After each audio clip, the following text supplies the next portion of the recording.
Hello guys, welcome to the Telugu Competitive channel. Today our topic is competitive interest. Competitive interest సమస్యని digit sum కాన్సెప్ట్లో ఎలా solve చేయొచ్చు, ఎంత సింపుల్గా solve చేయొచ్చో ఒకసారి చూద్దాం. First of all compound interest అంటే ఏంటి అని మినిమం నాలెడ్జ్ మీకుంటే ఈ క్లాస్ మీకు సింపుల్గా అర్థమవుతుంది. కొద్దిగా బేసిక్స్లోకి వెళ్తే first of all compound interest అంటే ఏంటి? ఇంట్రెస్ట్కి ఇంట్రెస్ట్ పే చేయడం. అది సింపుల్ ఇంట్రెస్ట్కి దానికి ఇంకా ఇంట్రెస్ట్ పే చేస్తే అది కాంపౌండ్ ఇంట్రెస్ట్ అవుతుంది. ఓకేనా? కాంపౌండ్ ఇంట్రెస్ట్కి సింగిల్ బేసిక్ ఫార్ములా ఏముందంటే amount is equal to principal into 1 plus R/100. Okay, ఇది basic formula. Power T. P అంటే ప్రిన్సిపల్, ఆర్ అంటే రేట్, టీ అంటే టైం ఇండికేట్ చేస్తుంది. ఇది పర్ యానం కాంపౌండెడ్ యాన్యువల్లీ అనుకున్నప్పుడు. అదే compounded half yearly, compounded quarterly ఇలాగా డివిజన్ అయితే నీకు హాఫ్ ఇయర్లీ అంటే రేట్ అనేది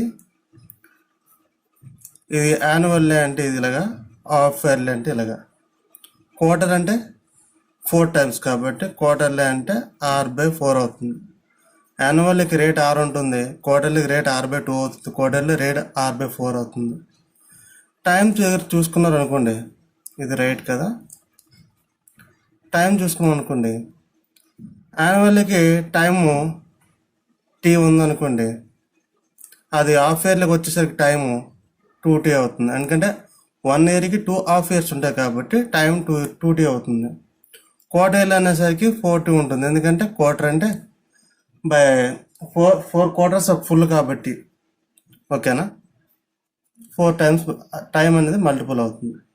ఈ మినిమం బేసిక్ నాలెడ్జ్ మనకు ఉండాలి ఈ క్లాస్ అనడానికి ముందు. ఓకేనా? సో మనం ఫస్ట్ టైం చూసుకొని వచ్చేద్దాం అక్కడికి. Manu invested an amount of 12,000 rupees at compound interest rate of 5% per annum per period of 4 years. How much amount will Manu get after 4 years?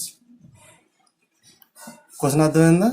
మను అనేవాడు 12,000 ఇన్వెస్ట్ చేశాడు 5% రేట్ కింద 4 ఇయర్స్కి. అయితే 4 ఇయర్స్ తర్వాత అతనికి వచ్చే అమౌంట్ ఎంత? మనం ఇప్పుడే చెప్పుకున్నాం బేసిక్ ఫార్ములా ఏంటి అమౌంట్కి. Amount is equal to principal into 1 plus R/100 whole power T. ఓకేనా? సో అమౌంట్ మనకు కావాలి. మామూలుగా ఇందులో కాంపౌండ్ ఇంట్రెస్టే కావాలనుకోండి క్వశ్చన్, అది అందుకే పక్కన పెడతాం కదా. అమౌంట్ మనకు కావాలి అడిగారు 4 ఇయర్స్కి.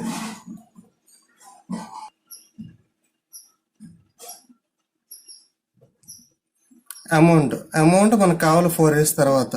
ప్రిన్సిపల్ ఎంత ఇచ్చాడు? 12,000. ఓకేనా? 1 ప్లస్ రేట్ ఎంత? 5%, 5/100. టైం ఎంత? 4 ఇయర్స్. ఓకేనా? ఎక్కడి నుంచి బేసిక్గా సాల్వ్ చేసుకుని వస్తే మనకి ఆన్సర్ వస్తుంది. ఓకేనా? ఈ సాల్వ్ చేయండి, మామూలు మెథడ్ మీరు సాల్వ్ చేసుకోండి. మన డిజిట్ సమ్ కాన్సెప్ట్లో చెప్తున్నాం కాబట్టి డిజిట్ సమ్ మెథడ్ నేను ఫాలో అయిపోతాను. 1 + 2 అంటే ఎంత?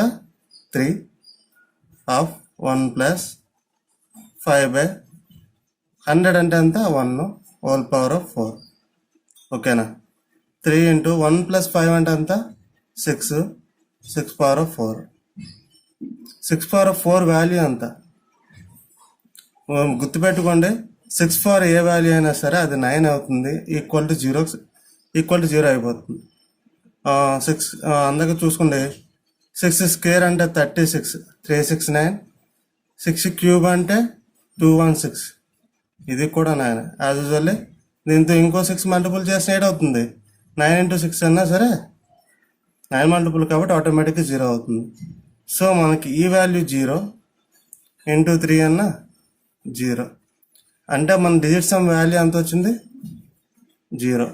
ఇక్కడ ఆప్షన్ మనం చెక్ చేసుకుంటే సెట్ అయిపోతుంది. 0 అవ్వాలంటే 9 అని అవ్వాలి, లేకపోతే 0 అవ్వాలి. 4 5 12 అంటే ఎంత? 3. 4 5 9 +1 10, ఇది 1. ఇక్కడ చూసారు అనుకోండి 9, 5 4 9, 5 6 11 +1 12 అంటే 3. ఇది చూసుకున్నారు అనుకోండి 1 8 9, 5 4 9, 7 5 12, 12 + 6 18, 18 అంటే 9, 9 అంటే 0. సో మన ఆన్సర్ 4. ఓకేనా? సో ఇలాగైతే డిజిటల్ ద్వారా అంత సింపుల్గా అయిపోయిందో, మామూలుగా మీరు ఒరిజినల్ మెథడే చేయాలనుకోండి ఎలా అవుతుంది చూడండి. ఇక్కడ 12,000 ప్లస్ 12,000 ఇంటూ 100 105/100 చేసి మీరు సాల్వ్ చేయాలి. ఇలా చేస్తే మీకు ఆన్సర్ వస్తుంది, ఎగ్జాక్ట్ వాల్యూ. ఓకేనా? మన సెకండ్ సమ్ చూసుకుందాం. ఏముంది ఇక్కడ? Find the amount of 6,400 rupees in 1 year 6 months at 5% annum compounded interest being calculated half yearly. బాగా గుర్తుపెట్టుకోండి, హాఫ్ ఇయర్లీ అన్నాడు. ఇక్కడ ఏం చెప్పాడు? అమౌంట్ కావాలంట. ఓకేనా? ఇది ప్రిన్సిపల్. ఫైండ్ ది అమౌంట్ అన్నాడు. ప్రిన్సిపల్ ఇచ్చాడు. ఎంత టైం ఇన్వెస్ట్ చేశాడంట? 1.6 మంత్స్. మనం 1 year 6 months అంటే 1.5 year అట్ 5% పర్ యానం. సంవత్సరానికి 5% పర్ యానం మెయింటైన్ చేశాడు. ఓకేనా? బీయింగ్ కాల్కులేట్ హాఫ్ ఇయర్లీ అంటే 6 నెలలకు ఒకసారి మీరు కాంపౌండ్ ఇంట్రెస్ట్ కట్టమంటున్నాడు. ఓకేనా? సో హాఫ్ ఇయర్లీ అన్నాడు కాబట్టి ఇక్కడ ఎన్ని టైమ్స్ వచ్చినట్టు మీనింగ్ కూడా మనకు 1.5 year అంటే 3 times. టైం అనేది 3 times అయింది. ఓకేనా? మామూలుగా హాఫ్ ఇయర్కి రేట్ కదా, రేట్ అవుతుంది R/2 ఉంది. రేటు బై 2 అవుతుంది. అంటే హాఫ్ ఇయర్లీ కాబట్టి 2 times డివైడ్ చేయాలి. 2తో డివైడ్ చేయాలి. 2 times 2తో డివైడ్ చేయాలి. అంటే అంత 5/2 that is equal to 2.5. Rate అనేది 2.5 అవుతుంది. ఓకేనా? టైం అనేది అవుతుంది 3T అవుతుంది. అంటే 3 half years ఉంటాయి కాబట్టి 1.5 yearలో 3 half years ఉంటాయి కాబట్టి 3T. ఓకేనా? మనకి రేటు టైము ఇదే గుర్తుపెట్టుకోవాలి. హాఫ్ ఇయర్ దగ్గరికి వచ్చేసరికి ఏమడిగాడు? అమౌంట్ కాబట్టి basic principal amount is equal to principal into 1 + R/100 T. ఓకేనా? మనకి అమౌంటే కావాలి. ఓకే, ప్రిన్సిపల్ అంత అన్నాడు 6,400. సూపర్. 1 ప్లస్ రేట్ అంతా 2.5/100. టైం ఎంత? 3 years 3 times. ఓకేనా? దీన్ని మీరు మీ మెథడ్లో చేసుకోండి. నేను డిజిట్ సమ్లో మనం చేసుకుందాం. 6 4 అంటే ఎంత? 10. 10 అంటే 1 డిజిట్ సమ్. 1 ప్లస్ 2 + 5 అంటే ఎంత? 7. 7/1 హోల్ క్యూబ్. రాసుకోవచ్చు 1 ఇంటూ 1 + 7 అంటే ఎంత? 8. 8 క్యూబ్. చూడండి ఇక్కడ కూడా చూసుకోండి. 8 క్యూబ్ అనేది 8 × 8 × 8 అని రాసుకోవచ్చు కదా. అంతే కదా 8 క్యూబ్ అంటే. మామూలుగా అయితే 8 క్యూబ్ అంటే 512 that is equal to 8. Digit sum కూడా 8. ఇంకా కావాలనుకుంటే 8 8 8 864. 6 + 4 అంటే 10. 10 × 8 అంటే 8. డిజిట్ సమ్ 8 వచ్చింది ఇది. So 1 × 8 is equal to 8. So మన డిజిట్ సమ్ 8 వచ్చింది. ఆప్షన్ చెక్ చేసుకుందాం. చూసుకుంటే ఏమవుతుంది చూడండి. ఇక్కడ 9 7 2 9 6 5 11. 11 అంటే 2. 8 8 16 2 18 పోయింది. 6 5 11 అంటే 2. ఇక్కడ చూసుకుంటే 9 8 1 9 5 6 11 అంటే 2. ఇది కాదు. ఇక్కడ చూసుకుంటే 9 8 1 9 6 2 8. మన డిజిట్ సమ్ 8 8. సో మన ఆన్సర్. ఓకేనా? Next question. మన డిజిట్ సమ్ కాన్సెప్ట్ మోస్ట్లీ ఈ కాంపౌండ్ ఇంట్రెస్ట్తోనే ఎక్కువగా హెల్ప్ఫుల్గా ఉంటుంది మనకి. ఓకేనా?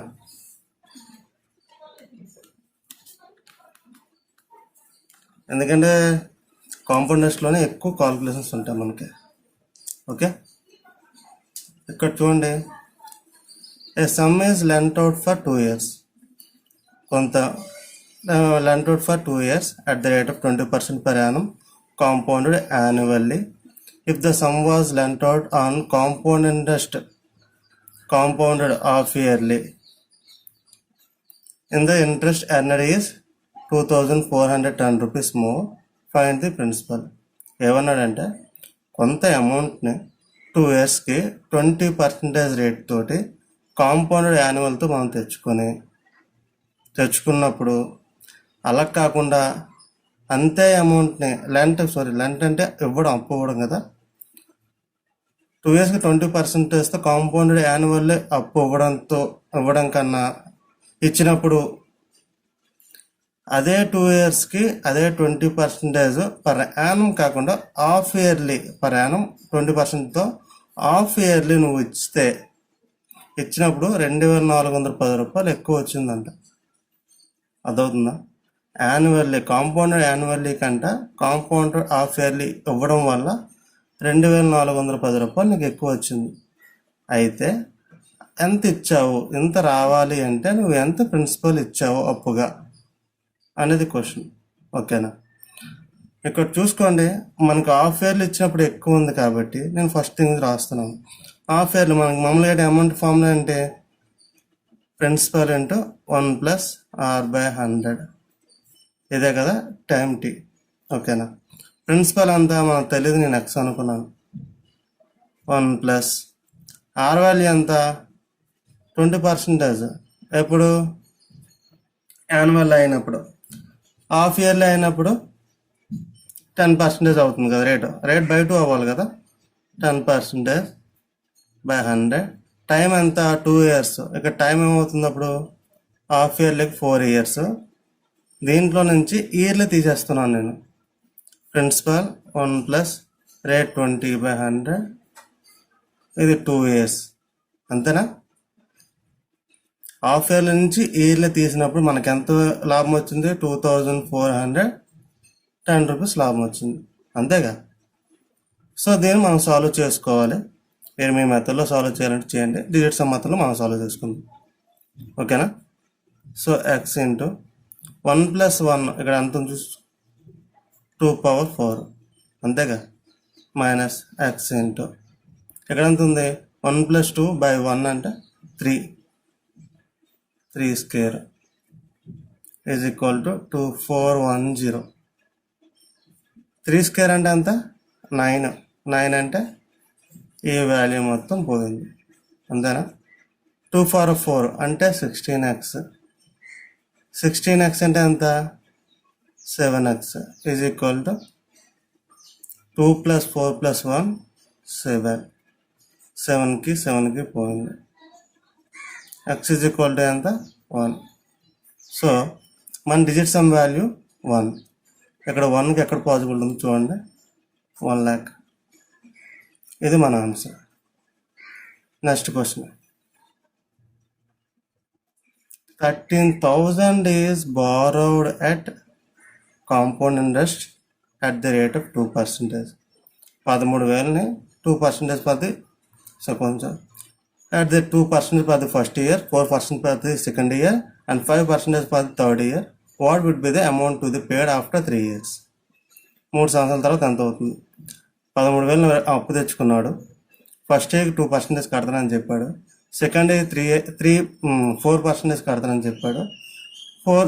థర్డ్ ఇయర్కి 5% ఇంట్రెస్ట్ పే చేస్తానని చెప్పాడు. సో 3 years తర్వాత అతను ఎంత పే చేయాలి? అంతేనా? ఎంత పే చేయాలంటే అది అమౌంటే కదా, ఇక్కడ ఇచ్చింది ప్రిన్సిపలే కదా. మళ్ళీ మనకి సేమ్ కాన్సెప్ట్. ఎంత ఇప్పుడు మామూలుగా మనకి పక్కన పెడుతుంది కదా కొత్తగా ఏంటంటే 2% ఇచ్చినప్పుడు కామన్ పర్సంటేజ్ ఎంత అని చెప్పొచ్చు. ఇప్పుడు మామూలుగా అయితే 5% ఇంట్రెస్ట్ అనుకోండి. నెక్స్ట్ ఇయర్ 5% ఇంట్రెస్ట్ ఉంది. ఫస్ట్ ఇయర్ 5%, నెక్స్ట్ ఇయర్ 5% అంటే టోటల్ ఎంత పర్సంటేజ్? సింపుల్ ఇంట్రెస్ట్ పరంగా టోటల్ అయ్యేసరికి 5 + 5 10%. 10 2 years, first year second year అనుకుంటే ఫస్ట్ ఇయర్ 5%, సెకండ్ ఇయర్ 5% అంటే 2 years కలిపి 10% సింపుల్ ఇంట్రెస్ట్ అవుతుంది. అదే కాంపౌండ్ ఇంట్రెస్ట్లో ఫస్ట్ ఇయర్ 5%, సెకండ్ ఇయర్ 5%, ఇంకా ఇంట్రెస్ట్కి ఫస్ట్ ఇయర్ ఇంట్రెస్ట్కి నువ్వు మళ్ళీ ఇంట్రెస్ట్ పే చేయాలి, అది కాంపౌండ్ ఇంట్రెస్ట్ అవుతుంది. సో ఈ రెండింటికి కంబైన్ చేయాలంటే ప్లస్ 5 × 5/100, ఇది కాంపౌండ్ ఇంట్రెస్ట్ అవుతుంది 2 yearsకి. ఎంత అవుతుందంట? 5 + 5 10, 0.25/100 అంటే 0.25. ఈ మెథడ్ మీకు గుర్తుందా? ఈ సమ్. సో ఇండివిజువల్ పర్సంటేజ్ని సింగిల్ పర్సంటేజ్గా కన్వర్ట్ చేయాలి. దీన్ని ఫార్ములా రాస్తారు ఇలాగా: x ± x ± y into x into y, sorry ఇది ± ఇంటూ 100. ఇది ఫార్ములా, ఇది చాలా దగ్గర వాడతారు. సో ఇండివిజువల్ పర్సంటేజ్ని సింగిల్ పర్సంటేజ్గా కన్వర్ట్ చేస్తుంది. ఓకేనా? ఇక్కడ అన్ని ఇండివిజువల్ పర్సంటేజ్లు ఉన్నాయి కదా, దీన్ని సింగిల్ పర్సంటేజ్గా మనం కన్వర్ట్ చేద్దాం. ఫస్ట్ 2% ఉంది, తర్వాత 4% అయింది. ఈ రెండు కలిపి సింగిల్ పర్సంటేజ్ నేను చేస్తున్నాను. Plus 2 4s 8/100. ఓకేనా? అంటే ఎంత అవుతుంది? 6.08 అవుతుంది. దీంతో నెక్స్ట్ పర్సంటేజ్ 5ని 6.08 ప్లస్ 5 ప్లస్ ఈ రెండు మల్టిపుల్ 6.08 × 5/100. ఓకేనా? ఇచ్చేస్తే దీనికి పర్సంటేజ్ వాల్యూ వస్తుంది. మనకి మల్టిపుల్స్ ఇవన్నీ చేసుకోలేకే కదా మన డిజిట్స్ వాడుతుంది. సో ఆ డిజిట్స్ని ఇక్కడే వాడేయండి. వచ్చేది అలాగా ఫైనల్ అవుట్పుట్టే కదా, ఫైనల్ పర్సంటేజే కదా. ఓకేనా? 6 + 8 అంట 14. 14 అంటే 5, ఎక్కడ +5. 5 × 5 25 అంటే 7/1. అంతేగా? టోటల్ ఎంత వచ్చింది? ఇది 10 ప్లస్ ఇక్కడ 7 అంటే 8 వచ్చింది. సో ఇది డిజిట్ సమ్ ఆఫ్ పర్సంటేజ్. ఓకేనా? 3 yearsకి డిజిట్ సమ్ ఆఫ్ పర్సంటేజ్, ఇది సింగిల్ పర్సంటేజ్. ఇప్పుడు నేను ఏం చేస్తున్నా అంటే, ఇక్కడ ఏముంది, ఆడేమి ఇచ్చాడు స్టార్టింగ్ 100% అనేది ప్రిన్సిపల్ అంతే కదా, 100% మనం కౌంట్ చేసుకుంటాం కదా. 100% అనేది 13,000 అయితే, ఓకేనా? 100% అనేది 13,000 అయితే ఇక్కడ 8 ఉంది కదా, 100 + 8 digit sum.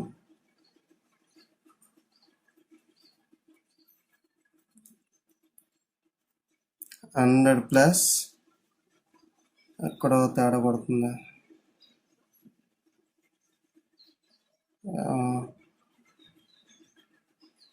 Digit sum. Okay కాదు, మామూలుగా పర్సంటేజ్ బై, మనకు వచ్చిన పర్సంటేజ్ బై 100 × 13,000 చేస్తే వచ్చేదే మన ఫైనల్ డిజిట్ సమ్, మన ఆన్సర్. ఎందుకంటే ఇక్కడ వచ్చిన పర్సంటేజ్ ఎంత, ఇప్పుడు ఎంతో 15% వచ్చింది అనుకోండి, ఆ 15% వాల్యూని కట్టాలి ఇక్కడ, అంతేగా.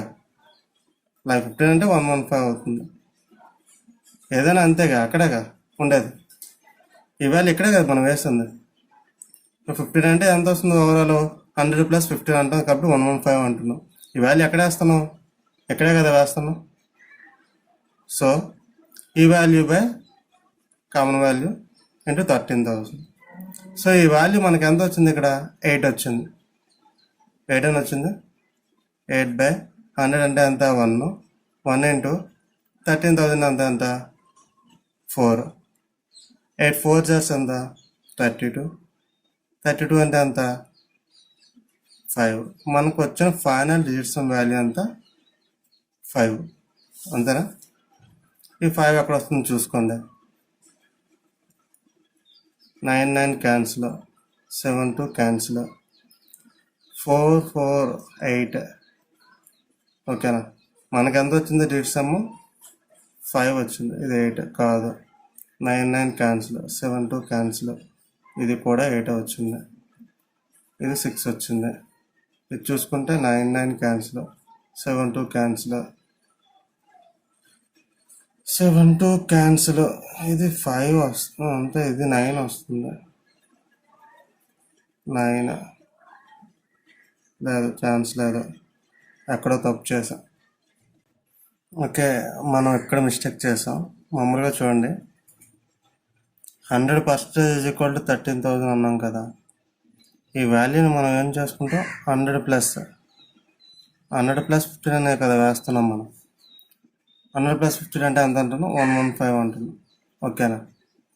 ఇక్కడ మనకు వచ్చిన పర్సంటేజ్ వాల్యూ 8. 8ని మనం ఏం చేయాలి 100 + 8 అని డిజిట్ సమ్. ఇది పర్సంటేజ్ మించికి వచ్చింది కదా ఇది. సో ఈ 1 కూడా మనకు యాడ్ చేయాలి. ఓకేనా?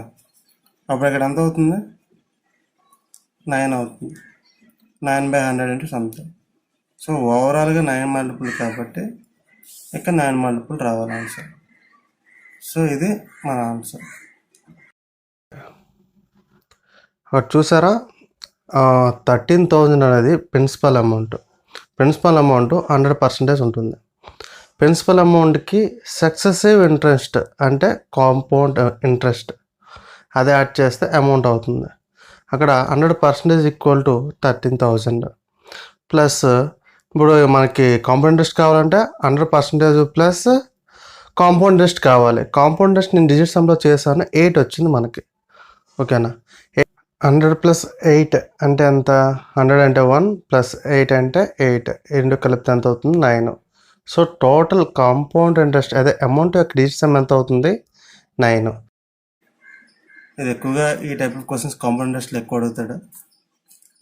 ఏ man borrows 3% per annum interest.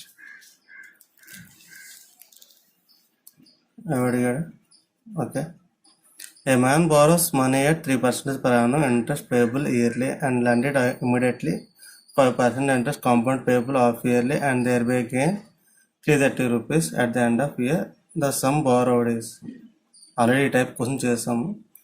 Work from home చేయండి మీరు, ఒకసారి మీరు ప్రాక్టీస్ చేయండి. మీరు పాజులు పెట్టి వీడియో క్లోజ్ చేసుకుంటే నేను రిమైనింగ్ ఎవరికైనా ఇంకా కావాలంటే వాళ్ళకి నేను చెప్తాను ఇప్పుడు. ఓకే, క్వశ్చన్ ఏమన్నాడు, అప్పు తెచ్చుకున్నాడు 3%కి కొంత అమౌంట్ని. అదే అమౌంట్ని అప్పుడే 5%కి హాఫ్ ఇయర్లీ కింద ఇచ్చేసాడు. అది కాంపౌండ్ ఇంట్రెస్ట్. అది ఇవ్వడం వల్ల ఆడికి 330 రూపాయలు లాభం వచ్చిందంట. అయితే ఎంత అప్పు తెచ్చుకున్నాడు అని అడిగాడు. ముందేంటి హాఫ్ ఇయర్లీ మైనస్ ఇయర్లీ చేసుకుంటే ఇదే కదా మనకు వస్తుంది. హాఫ్ ఇయర్లీ అంటే ఎంత, పి అంటే ఎంత, ఎక్స్ ప్రిన్సిపల్ తెలియదు. 1 + ఆర్ అంటే ఎంత 5% తెచ్చుకున్నాడు కదా. హాఫ్ ఇయర్లీ అన్నప్పుడు 5/2 అంటే 2.5 అంతే కదా. టైం ఎంత అడిగాడు, ఇయర్లీ అన్నాడు కాబట్టి 1 ఇయర్ కాబట్టి 2 times హాఫ్ ఇయర్లీ అంటే minus money at 3% per annum interest payable yearly and lend it immediately 5%. Okay, 3% తెచ్చుకొని 5%కి హాఫ్ ఇయర్లీ కింద ఇచ్చాడు. ఓకేనా? ఇయర్లీ 3% తెచ్చుకొని హాఫ్ ఇయర్లీ కింద 5%కి ఇచ్చాడు. హాఫ్ ఇయర్లీ మైనస్ ఇయర్లీ ఎంత, ఇది ప్రిన్సిపల్ 1 + ఆర్ అంటే అంత 3/100. 1 ఇయర్కి కాబట్టి 1 = ఎంత అని చెప్పాడు 330. మనకి సమ్ సాల్వ్ చేస్తే మన ఆన్సర్ మనకు వచ్చేస్తుంది. ఓకే, అంతా సాల్వ్ చేసుకుంటే X 1 + 7/1 whole square minus X 1 + 3/1 330 అంటే 6. ఓకేనా? ఎక్స్ 1 + 7 అంటే 8. 8² మైనస్ ఎక్స్ 1 + 3 అంటే 4 = 6. 8² అంటే 64. 64 అంటే 10. 10 అంటే 1. 1x minus 4x = 6. 3x minus 3x = 6. x -2. మన డిజిట్ సమ్ -2 వచ్చింది. -2 అంటే ఎంత రాసుకోవచ్చు? 0 - 2 9 - 2 = 7. 7 వచ్చేది ఎక్కడ ఉంది? సో ఓకేనా, ఇది మన క్లాసు. ఓకే గైస్, కొద్దిగా ఈరోజు కన్ఫ్యూజ్ అయినట్టున్నాను ఎక్కువగా నేను కూడా. సో జాగ్రత్త చూసుకుంటా. మనకు ఆన్సర్ చూసా ఈ సమ్ ఎంత స్పీడ్గా అయిపోయిందో అంత స్పీడ్గా చేయొచ్చు. చాలా సమ్స్ ఉన్నాయి, like A type difference between the simple interest, compound interest, 2 ఇయర్స్కి 3 ఇయర్స్కి డిఫరెన్స్ ఎంత వచ్చింది, అయితే అమౌంట్ ఎంత, ఈక్వల్ ఇన్స్టాల్మెంట్స్ సమ్స్, ఇవి కూడా ఈ మెథడ్లో చేసుకోవచ్చు. మొత్తం కాల్కులేషన్స్ కాబట్టి మన డిజిట్ కాంపౌండ్ ఇంట్రెస్ట్లో డిజిట్ సమ్ మెథడ్ బాగా ఎక్కువగా వాడుకోవచ్చు. కొద్దిగా జాగ్రత్త చూసుకోండి. రేట్స్ అవన్నీ. ఓకేనా? Thank you guys, bye. Thank you for watching.